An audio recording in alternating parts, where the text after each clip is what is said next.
যাওয়ার পথে 18 ঘণ্টার, ফিরতি পথেও একই সময়। মাঝ আকাশে একাধিকবার জ্বালানি নেয়ার ব্যবস্থা আর একের পর এক ডিকয় বা বিভ্রান্তি সৃষ্টির কৌশল। এভাবেই ইরানের পারমাণবিক স্থাপনাগুলোতে যুক্তরাষ্ট্রের বোমা হামলার অভিযান চালানো হয়েছিল। যেসব তথ্য জানিয়েছেন দেশটির 4 তারকা জেনারেল ড্যান কেইন, যিনি যুক্তরাষ্ট্রের সেনাবাহিনীর সর্বোচ্চ কর্মকর্তা, chairman of the joint chiefs of staff. ইরানে যুক্তরাষ্ট্রের এই হামলা গোপনীয়তা, বিভ্রান্তি সৃষ্টির কৌশল এবং পূর্বে ব্যবহার না হওয়া অস্ত্রের ওপর নির্ভর করে পরিচালিত হয়। এই পরিকল্পনা তৈরি করতে কয়েক মাস সময় লেগেছে। অভিযানে অংশ নেয় 125টির বেশি বিমান, একটি সাবমেরিন এবং 14টি বাংকার বাস্টার বোমা। মধ্যরাতের কিছুটা পরে মার্কিন যুক্তরাষ্ট্রের মিজৌরির হোয়াইটম্যান এয়ারবেস থেকে কিছু B-2 বোমারু বিমান পশ্চিমের দিকে রওনা হয়, কিন্তু সেটি ছিল বিভ্রান্ত করার কৌশল। এর কিছুক্ষণের মধ্যেই 7টি B-2 বোমারু বিমান নীরবে ও যোগাযোগ সীমিত রেখে পূর্বের দিকে রওনা দেয়। তাদের লক্ষ্য ছিল ইরান, যা 18 ঘণ্টার দীর্ঘ পথ। স্থানীয় সময় সন্ধ্যা 5টার দিকে একটি মার্কিন সাবমেরিন ইস্পাহান পারমাণবিক স্থাপনা লক্ষ্য করে 2 dozen land attack cruise missile ছোড়ে।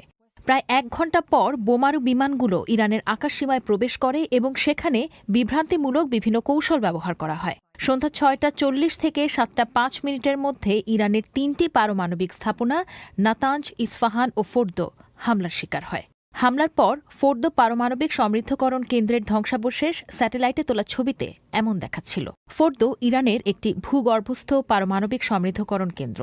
উচ্চ রেজলিউশনের স্যাটেলাইট ছবিতে দেখা গেছে সেখানে 6টি নতুন গর্ত সৃষ্টি হয়েছে, যা সম্ভবত মার্কিন বোমার প্রবেশপথ।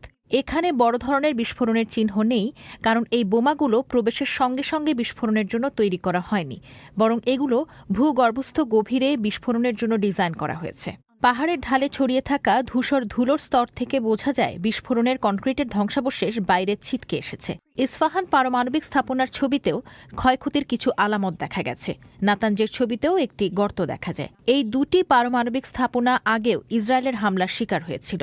এবারের হামলায় আসলে কতটা ক্ষতি হয়েছে তা জানতে আরও সময় লাগবে। সব মিলিয়ে প্রায় 75টি নির্ভুল নিয়ন্ত্রিত অস্ত্র এবং 125টির বেশি মার্কিন বিমান এই অভিযানে ব্যবহৃত হয়েছে।